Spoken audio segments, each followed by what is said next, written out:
Well, federal budget season is officially underway, with the Prime Minister tonight foreshadowing spending cuts when the budget is handed down in May.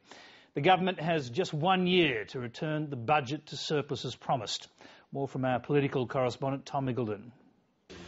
A year ago, it was Kevin Rudd promising a return to surplus 3 years ahead of schedule. How times change. Now I'm Foreign Minister of Australia, and very soon I'll be back on the China desk in the Department of Foreign Affairs. Now it's Julia Gillard preparing her first budget, egged on by a special video message. No Prime Minister has faced a more difficult situation with greater skill and perseverance. The face has changed, but the message remains: a return to surplus.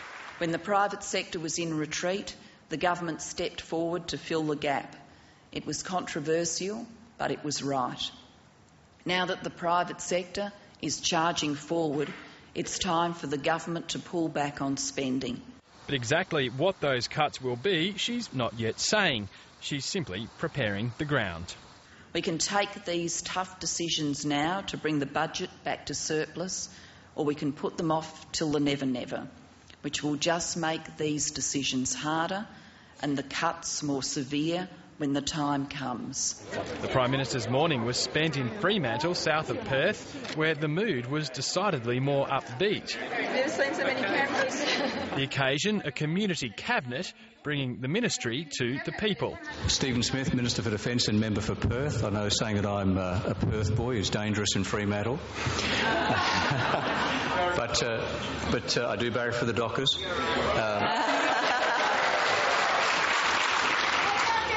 Yeah, exactly. Different barrackers gathered outside, people against climate change, others for refugees, and just about everyone else in between. Straight, white, marriage is a civil right.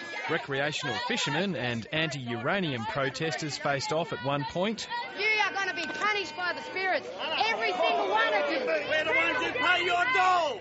A theme echoed today by Tony Abbott, who dusted off a year-old policy on welfare reform.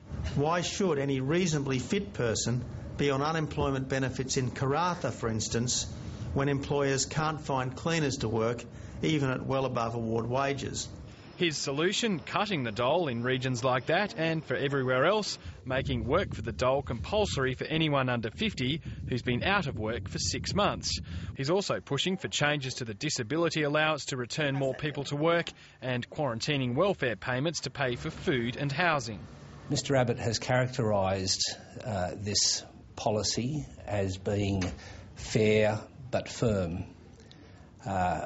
I would be more inclined to characterise it as tough but cruel. But the government also wants more people back in the workforce, and it'll probably announce measures to help with that in the upcoming budget. Measures Tony Abbott seems set to count as his own. Tom Gillard, Late Line.